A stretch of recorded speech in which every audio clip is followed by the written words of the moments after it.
Did he? Oh, and he's just here chipping up his phone. Hi. How are you?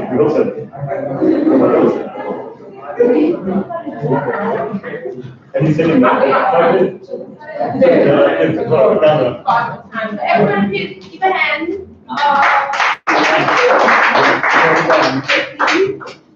So like I kept saying, this is a space where we try and, share a lot. Share our personal experiences, share whatever it is that's on our mind, especially when it comes to running a business, running or starting off your startup.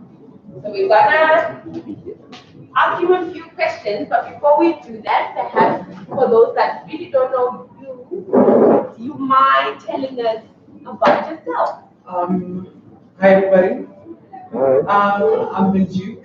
I am born in Zimbabwe. I grew up in Zimbabwe and I left to study in South Africa. I went to Monash for my undergrad and did my honors at Vega, and I worked for 13 years. I started off in fashion actually. I came back to brand. I came back to brand and everything brand. And I moved to Namibia early last year. Yeah. Okay. How has the been so far? Hot. It's been extremely hot. But very pleasant. It's been very nice. Okay. Very nice. A good learning curve. A good learning curve? I mean, coronavirus hit you or hit all of us Yeah. so bad. But how has that been really? Has it been slow for you in terms of having to move from Joburg to Namibia? Well, the whole world slowed down. So I wouldn't think that in particular Vennduke is special. I just think it was a needed slowing down. So I welcome it. Besides the impact on the economy, it was a needed slowdown. Yeah. I think a lot can resonate with that. For sure. You think COVID-19 impacted you badly, or was it really a good resting time for you, to think, to start planning and strategizing? No? Bad? For business? Why? Yeah, that's like 8% of my income. Yeah.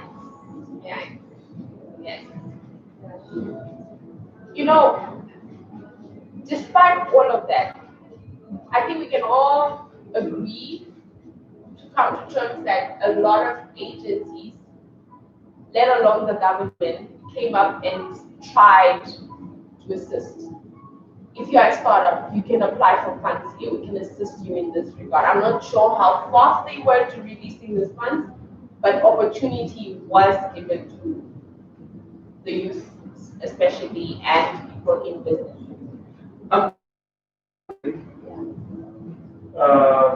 So I was actually I was a freelancer for a company in the US, and since they were in the US, they had to cut down on costs. So you're a designer?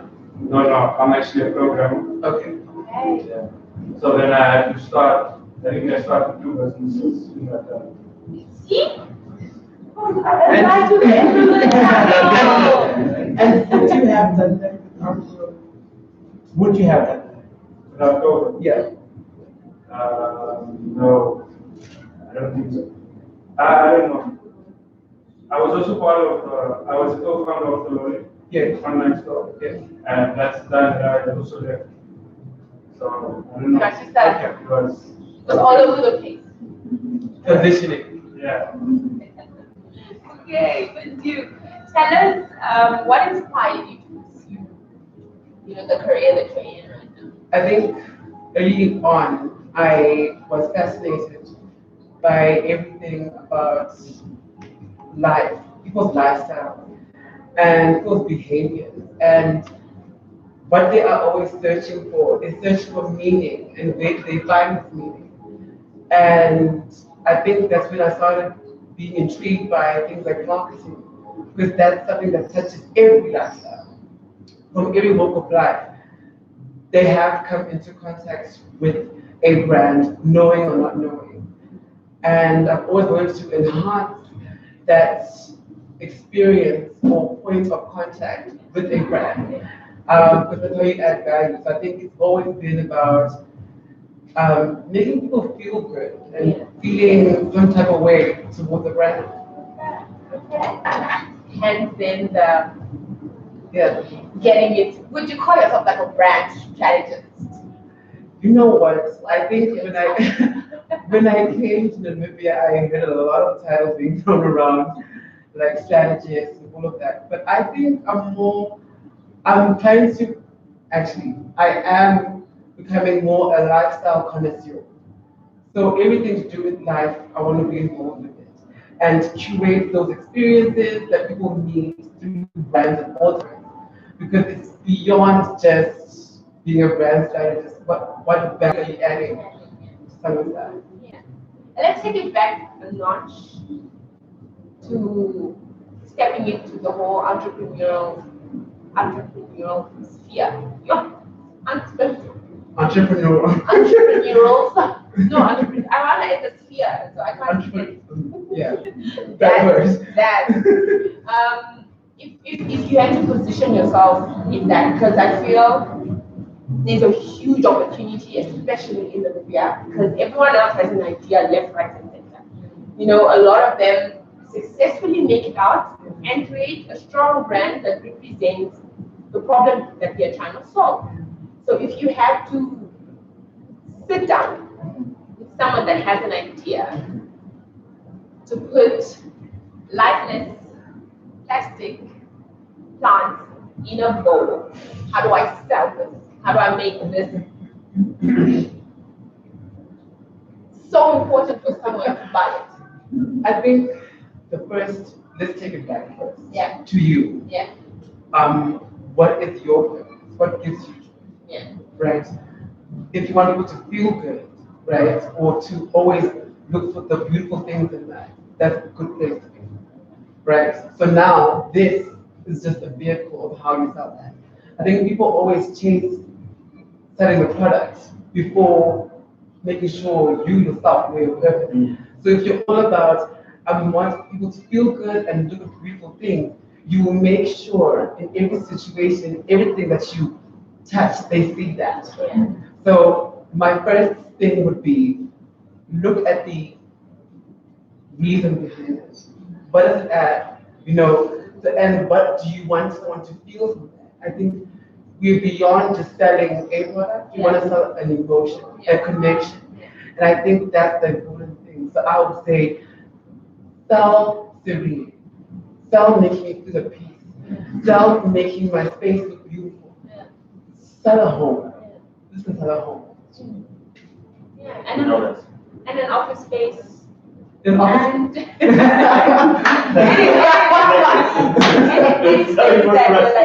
this is my place that can help create. Yes, you even in your office space, this would help to create a sense of like, okay, escape from home, the difference between home and office. Yeah. And this could create an ambiance. Awesome. I didn't. I was all myself. I didn't know that. Okay.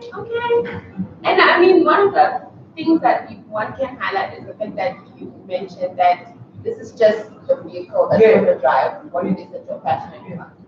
And a lot of people, like you said, like just have that little disconnect between, I know I want to make money, but what is it? What problem is it? And it's right there on our wall.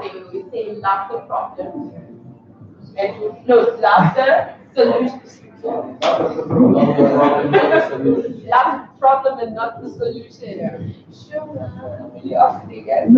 Oh my god. But yeah, being at the agency that you're working right now, how has that been so far? It has been amazing. I think I would not have grown this much if I was in South Africa. I would not have. I think South Africa is a different ballgame. Here, you need to be on the ground, creating a meaning for a brand, and not just saying, "Oh, we can do it on TV, we can do it on digital." Immerse yourself in their life. Yeah. And I think initially when I came, I struggled with connecting with the local market because it's a different ballgame. Yes, we are exposed to the global atmosphere, but you need to be local. And I think I learned to be more granular and more hard-hitting to what people we need. Yeah. Highlights, if you may, or if you can, like one of the brands. I almost call them top brands. Every Namibian brand is a top brand. One of the brands you've worked with that has really kind of made you think about life just a little bit, like shaking you up and making you go some feeling. I'm gonna have to say, it's hard to pick because we work with really amazing brands that add value to people's lives. First in my mind would have to be Namibia Dairy because they have a purpose. They want to feed the nation. They want to be the food basket of Namibia, right? So they came and they were launching Oshikandera, the new packaging, the new flavor, I think. Yeah. And to me, it's like, oh, it's something that I can take to the meal, but it's not that. There's so much heritage, so much nostalgia for Namibians, you know. There's so much richness in what it means to people. And it's part of the social discourse.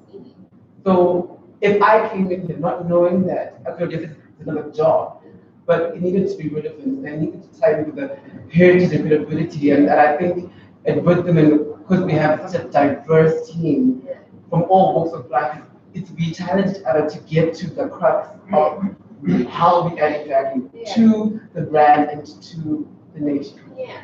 Perhaps maybe a question from the audience then. Like, you guys know what Shikandela is? It's the ready-to-go yogurt or yogi drink. Yes. Yeah, I've known it all my life. As a child, as a baby, as a grown woman now, I've known it all my life. But I think perhaps if you ever wanted to ask why the yellow, you know, why the three-legged pot that used to be on it, why what else was on that thing? There was a cow as well. You know, maybe this is the time. But do you see what the beauty of what is happening? You've just identified the key iconic assets of the brand that we cannot trade away. If we take that away, there'll still be Oshikandela to use. Yeah, no, not really. Would it? I don't think it would be another yogi drink Yes. on the shelf. Yeah. But good question. But it wouldn't be. It wouldn't be. Because you grew up with it. And if you have a family, you still want to pass that on. You know, it's something that you say, oh, I can resonate with. Okay. And it's more than a yogurt. It's what people need to get through the day. Yes. Okay. Would it taste the same for you with another color, with another name, maybe? Spontaneously. Yeah. Okay. It would, but I'm not gonna sit here and lie to you and say, first of all, I'll question it, like why change the name? Take me on the journey of why you're doing it. Don't just come here and say, new packaging. New packaging, same Same taste. It's not that. Why are you changing it? Because I know for a fact it's something I gravitate towards, human behavior gravitates towards colors and iconic assets of a brand that we gravitate towards. If that's not there, what else has changed? So I will need to be at peace and trust the brand to know that it's doing what it's meant to do. But it will take a lot of convincing. Yeah. You know why? You know, but yeah, no, that's interesting. I mean, I know we've always, like we said, we name dropped a couple of brands here. We name dropped the Mercedes brand. We name dropped Apple. We name dropped BKP Willies. We name dropped all the brands. Yeah, even Dololo and Tommy Bikes. We name dropped a couple of brands here that really, you know, people feeling those experience, you know. But to be in the market for so long, you know, what are some of the things that you need to do to keep people at the top of mind? I think, again, I'll come back to the purpose, the why behind it. Look at Kodak. They died because they didn't mature with the purpose. They were focusing more on the product, on film and camera. They were not ready for the camera to be on the phone. They missed that boat. They were not purpose driven. So if a brand navigates around a purpose, if you think about brands like even Nike, they make sure you advocate. They make you take a stand to start, to do, and not to be passive. Yeah. Buy into that. I'm now local in Namibia, but if you think about brands that bring people together, I think of brands like even Tafel, like it's part of that conversation. Yeah. They own that. Yeah. And now they can say, okay, have a bride, because that's when people get together. Yeah. You know what I mean? Yeah. Even a brand that innovates have a purpose, not push a product. Yeah. I think that's the main thing. Okay, cool. And I always want to bring it back to the entrepreneurial. For someone who's still starting off, who still doesn't have a name, and because I always feel like the name is normally not the first thing you get into, it's just, it comes to you at 3 a.m. sometimes. In the morning, if not 4. But as you're starting off, you do need a guiding document, like your brand strategy. I would call it a dossier. I wouldn't even call it brand strategy. I would call it the things you want to see, the things you want it to be. And I will always come back to why am I doing this? Yeah. You can have an idea, but you don't want to be here today, gone tomorrow. Yeah. And I think that's the mistake of a lot of platforms that start off and they don't have a long-term view, vision. Yeah. I would say put it all on paper, chop and change, and but keep asking yourself, why am I doing this? If the market is to change, how will I fit in? A lot of brands that suffered in the pandemic were not agile enough to adapt. And because they were not purpose driven, they were product driven and money driven. So I think if you always come back to why am I doing this, I think, and build on that. Yeah. And build. So that's how other brands get bought. I'm sorry, I'm going to reference fashion here. If you think of all the big brands, even Armani, Armani got a top level, but someone who does not earn a lot of money wants to buy into that, then they could use Armani stores. Yeah. The purpose is everyone deserves to look good. Yeah. So I make it accessible to everyone. Yeah. So I think now they can innovate, or we can do shoes, or we can do fragrances. So it is not an expand, and not just be tied with the one product, the one idea. Yeah, always. Yo, what is my note? Right? And having to come back to when you said, put it all on paper, start there. 3 a.m., 4 a.m., like you said. What are some of the key things that you need to think about when you have your blank canvas and you just want to drop everything down? Don't be too hard on yourself. Keep writing. At 2 a.m., I would say, if you don't have paper, make a voice note. I send voice notes to my sister just so I can remind myself that I thought of this. And I can always come back to it. I think there's no structure. And I think also when you're building a brand, allow yourself to be fluid and agile. Don't be hard on yourself. If you always capture your thoughts, you can always come back and you can probably see a golden thread going through it. And then you can see that, there's something that is appearing here. What can I make of this? That's the first thing. And the second thing I would say to you, be prepared to be a loner. And not everyone will buy into your idea, and not everyone needs to approach you for your idea. It only needs to make sense to you. And your dog. And your dog, and your phone, or whatever. Be prepared to be a loner for the first part of the journey. When you feel like you are getting somewhere, then share it with someone who you trust, who has the skill set. Because a lot of dreams, a lot of ideas, a lot of brands die before they're even born. Because of that. So we don't have a premature depth. Yeah. You know, let it go. Yeah. We have a tailor-made exercise that we'll share maybe just shortly after our discussion. But it has to kind of highlight some of the things that you need to figure out in terms of your color. Like, what does that color make you feel? Hence the little icebreaker exercise we did with, if you had to explain what your week or how your week was in a color, Yes. what would that be? Me, Three, yeah. the color. And Okay, I'm not gonna think. I would definitely think it's like a baby blue color. Why I think blue is because every week is ups and downs, but if you see through the clouds, you see the sky. So I think it's always like, how do I get through to the sky? yeah. And I think that's when I really blue color. Okay, cool. Awesome. So This coming is bad. back, Yeah. getting back to, Yeah. I think having to ask yourself what that color makes you feel and how you like your client, potential customers, to kind of feel when they see your brand. Brands like Pick and Pay, for instance, Yeah. they don't even need to write out the word Pick and Pay for you to go like, that's Pick and Pay. But what do you remember about it? But what? What do you remember about it? For me, it's the font. It's the weirdest thing. The font gets me every time. I just know. And you know how advertisers are doing it now on TV?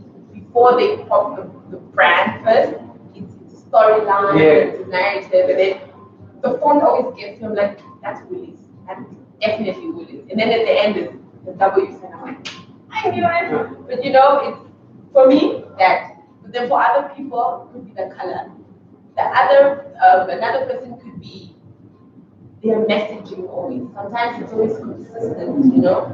So having to sit at a table with a new company that kind of knows what they want, but you want to direct them in, you know, the right route in order to start generating sales, to start, you know, getting or attracting an audience. What are some of the things you discussed? Like, what's your brief to that? I think I always start by asking, what is it you want the consumer to feel? And what does your brand stand for? A brand like Pick and Pay has nice color cues that can form part of everyday life. So the white is the dominant color, and that's simplicity. You know what I mean? You think about bags, they all play colors of boldness, like And blue, it actually represents trust, but it has trust is bold.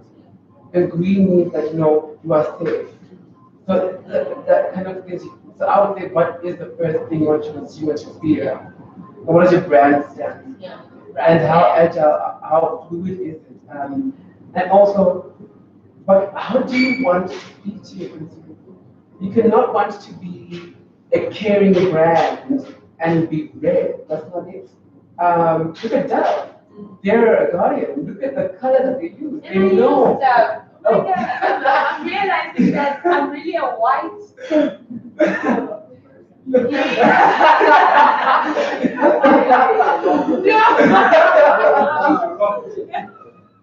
I don't content, but we got But think about it. But you feel like you can trust it and you're safe. Yeah. Right. Yeah. Yes. And it's a little bit like a dark Yeah. blue to kind of show that Yeah. I'm still up here. Yeah. Look at Ocean Mandela. It's bold. It's part of everyday life. Yeah. And it's part of everyday conversation. Yeah. You cannot ignore that. Yeah. You know what I mean? Yeah, absolutely. I don't know if you guys have been on the same bandwagon as Top Score. Have you guys seen the? Get Yeah, yo, I'm loving the team behind it. Number one is them really reviving the brand again because it's home and it's always been home. But other brands also came and then we're like, yeah, let's go back to the home. But then they are really back because they're including local music now. They're including local personalities now. They're including all the little things that we can relate to. Can I ask you a question? Yeah. So if I came with my own brand of green, $5 cheaper than Top Score, and I'm calling it Puff. Yeah, let's go just Puff, like amazing Puff. Would you still buy Top Score? Yes. Yeah. Yeah. Because of Corona? Because of Why? okay. As a startup, you can build the best brand that it could be the best, like the colors and the design would be great, but this is now online. No one see it could be a scam behind the computer. So people they want to be able to trust you, and they can't trust you online. So still, if you post your new puff online, I'm still like because I know nothing about it. I went online. You're now the shop. You're now the shop. You're now in Pick and Pay. I will still buy Top Score. Why? Okay. Because I trust it. I've been there the whole time. But even $5, $10 cheaper. Would you ask why is it so cheap? Yes, you have to put someone behind it. Maybe then I'll start trusting. Like influencer. Let's go back to brand loyalty. Right? Tosco has been in business for 10, 20, 50, whatever years it's been in business for. So even when a newcomer comes, you'll attract the business cheapskates who will be like, Jesus, this man, no, like, but when I eventually get to that point where my budget for groceries that month is okay, Tosco is still top of my list. You know? But yeah. They still have done a great job of being part of your life. Even if a new brand comes, the fact that you question it, even if it's cheaper, done. Done. Why then should I go for a lesser brand? They've done the hard job is done. And I think that's where the brand loyalty comes in. Yes, we all have had hard months where like you count my coin. But they have become a basket staple. So it's part of your shopping list. Yes. It's part of your shopping list. Yes. So everything else can work around that, but they've done the harder job with it. Now, in a shop, on the shelves, you've just launched your product or service. What is that you need to do to stand out? Because you're competing against the top scores, you're competing against testing versus skin rice, right? You're competing against Uber or Lefa versus Tixi Connect. You're competing against people that have built reputable brands with you coming, just merging into. I would make sure if I came in, right, I would want to make sure I've got a more unique selling than top score. Besides price, because price doesn't matter. But also communicate. Not only communicate, but create a sense of I'm better. You get more out of me. You get better results out of me. There are brands that I will not do without because I trust the result I'm going to get. And look, we all like cooking, we all like good meals. I'm not going to eat some soggy puff, knowing that Top Score has always given me the best result. You know what I mean? So I would then try and one up Top Score and say actually better score. That's the sense which I must give you. So top is the better score. Yes. I think brands get complacent. You need to, if you're a new entrant into a category, you need to go and challenge the category, shake things up. Yeah. I'm sorry to say, but Chomi Bites did shake up the category in Namibia with Dynamil. Yeah. And they actually did well because I called Dynamil, but Chomi Bites would actually get things to me on time. They would make sure I'm at peace. Yeah. So they challenged the category. Yeah. No, absolutely. Your competitors will always be there. And let that not be a mistake that you're the only person. Yeah, don't get comfortable. That, Don't get comfortable. And yeah, interesting. Thank God we're recording this session. So all the people online, if you really have questions, please pop them up. Dawn, our tech guy, will be able to like read them out loud and with you can answer them. Even the audience feel free to answer the questions online. But trying to wrap this up, what is our message for someone who wants to get into a career in terms of being a brand strategist or lifestyle connoisseur? So I say I'm gonna do brand and communication strategy. I would say be bold and don't be distracted. And you have to learn to be very secure very quickly. Because being a strategist is not about being celebrated. You will always see the creative results and not what goes in on the journey. So I would say be secure in yourself and make sure you don't need validation. There'll be a lot of times you have to clap for yourself, and that's fine too. But the quicker you do that, the more you get better at what you do. Because you're not searching for the opinion of others for validation, but you just keep going, and you actually do a better job that way. Absolutely. And I'll take it back to the thing that you said. Sometimes your product or your service is just the vehicle that you use to kind of share or express yourself, or the problem is that you're sharing. Because people sometimes fall in love with the problem. They fall in love with how there's someone out there who's actually bridging a gap or who's trying to build a bridge over it. And I want to be part of that journey. So whatever they come up with, whether it's a cell phone, camera, ring light, or whatever it is, and I'm in the tech business, it's you fall in love with my journey, and then whatever product it is that I put out there, you just inspire. And like I said, sometimes it will collect us, but it's just a matter of that is actual product again, So it's one of those things that we also sometimes tell ourselves that you don't have to be the expert, but associate yourself with someone that knows this. I would definitely say no one's an expert. Yeah. And don't let anyone feel like you're less of an expert or you're not qualified. Yeah. Everyone's qualified. Yeah. Everyone's qualified. In your own right. If you look at all the leaders, even locally, all the big corporates, I hate to say it, like even a Sven Timmer, like they had to believe in something. It's more, and they had to fight the grain. If everything was handed to you on a silver spoon, it would not make it worth it. It would not make it worth it. Do we have a question for me here? Yeah, please. So let's say I create best score. Best score, okay. Best score. Okay. And you are part of the top score. Yes. How would you be worried about my brand?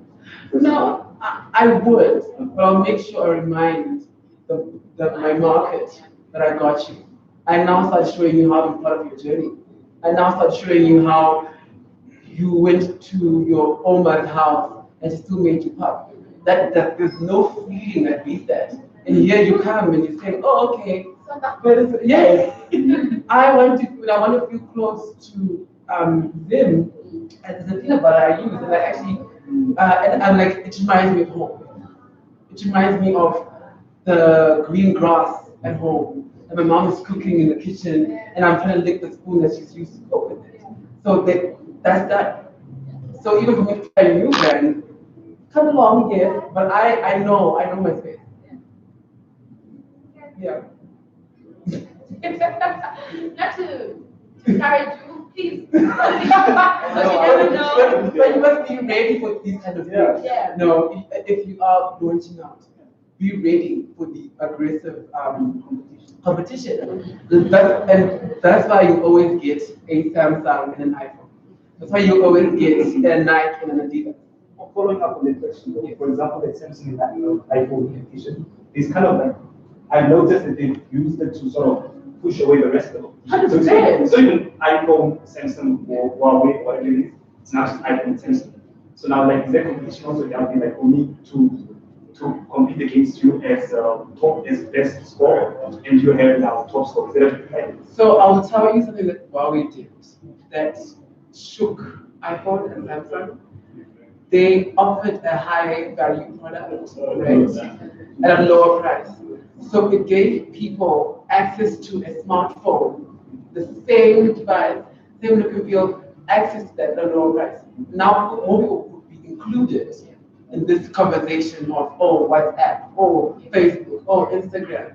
And that became more, and as you can see now, they provide a wide range from low end to high end, and high spec phone that can make sense for the money. And I think you see the conversation on Twitter, for example. It's very rare to hear somebody from Huawei pitching and say, like, of course, they'll probably like pitch on the side of Samsung and Android. But then most often it's usually iOS versus Android. Yeah. Exactly. So I will tell you this: one thing you need to learn as an entrepreneur, let the sales speak louder than the social media. You will see that the market share was different. So again, just so that look Apple to use sales. So Samsung is first to 82nd. Yes. iPhone is now third. 100%. But see, Apple got too comfortable being at the top. Don't ever get too comfortable. Yes, you have a nice ecosystem, but people also want more than this. And they get tired of, toxic, we get it, but it's also something similar, like this. Let's go. And this one is being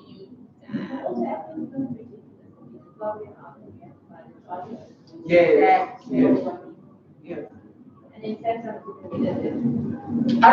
And for me, they have generated enough clouds to have a banter, But what I want entrepreneurs out there to understand is that Huawei came in as a challenger brand, and now look at the sales. They were the underdog, but they knew they had to gain traction. If you have to prove it now, whatever pandemic hits us next. Yeah. And you. No.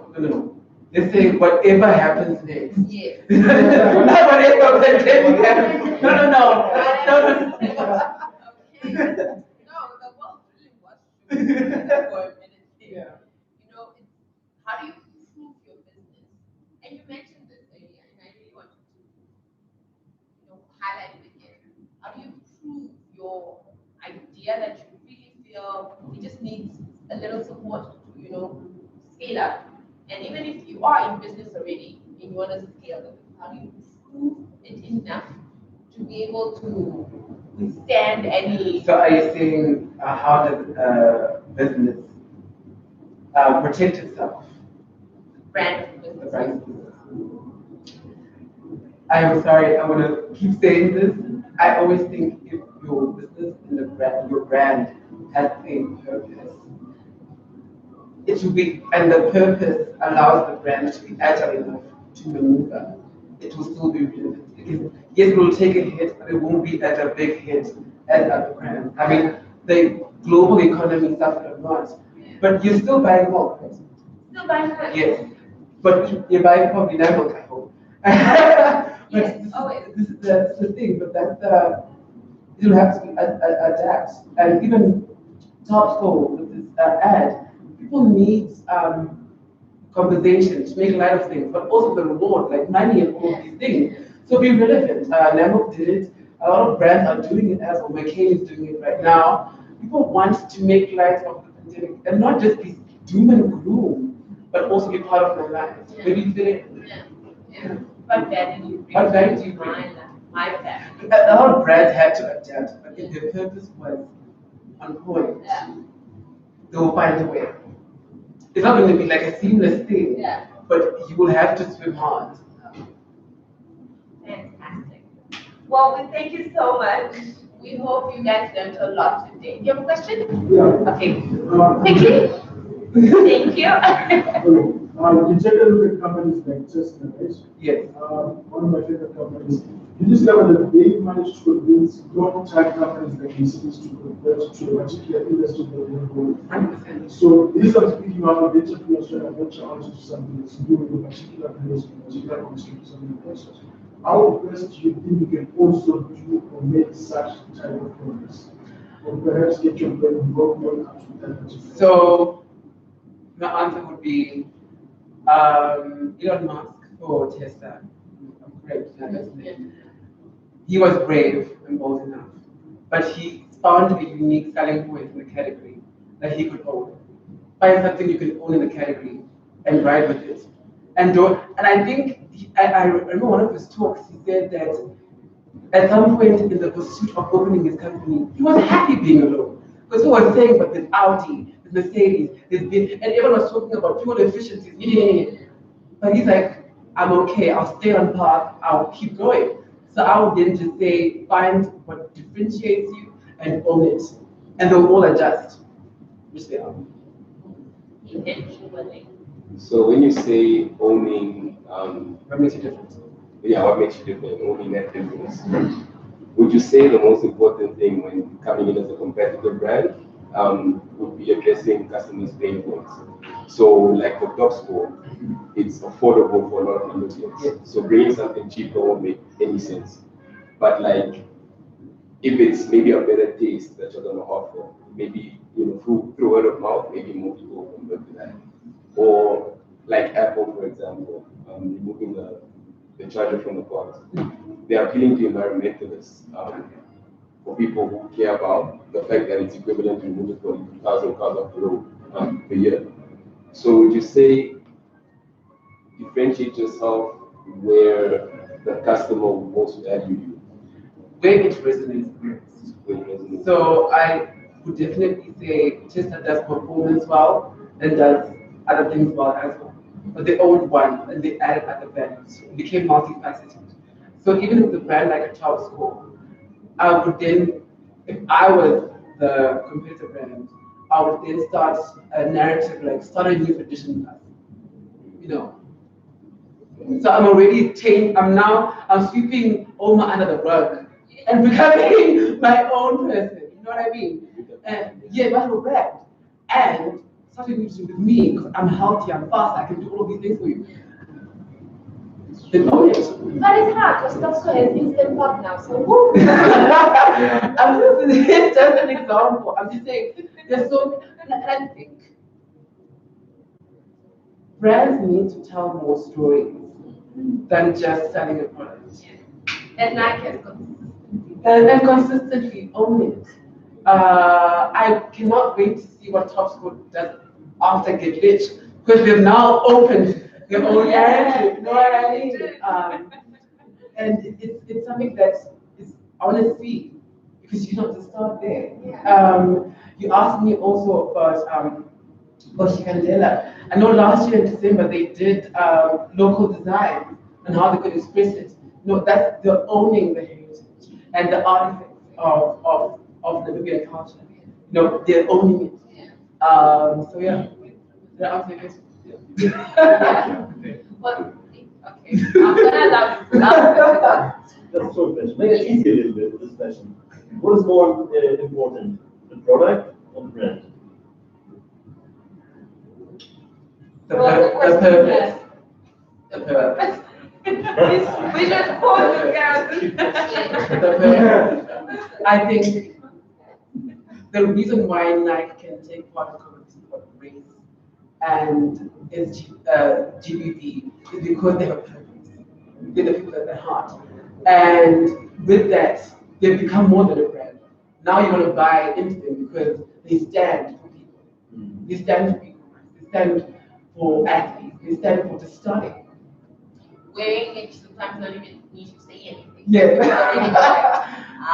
Someone walked into the room. Okay. If we have any more questions for him, we're surely going to stick around a little bit more. But I just want us to, get up and do some exercise, of which might involve using your hands. Yes, absolutely. And yeah, if you need a coffee break, absolutely, we're going to give that like 10 seconds. Starting now. 15 seconds. But maybe while you are all the way that side, I'll just explain to everyone what the game is or the exercise is. But once again, I would like to thank Vennduke for allowing us to pick his brains a little bit more. I could not, I mean, if we were not timed, we would have this conversation the whole night, if not until the next morning. Yeah, so please give me a round of applause. And if you're available, you can share your email address, however you'd like to be reached out if you want to pick his brains a little bit more. And especially if you are maybe taking your startup, your idea a little bit more seriously in terms of having to create a brand around. So he's like the go-to guy for that. All right. So we are going to play a game, and we're actually going to have a very interactive session on how to start thinking around having to build a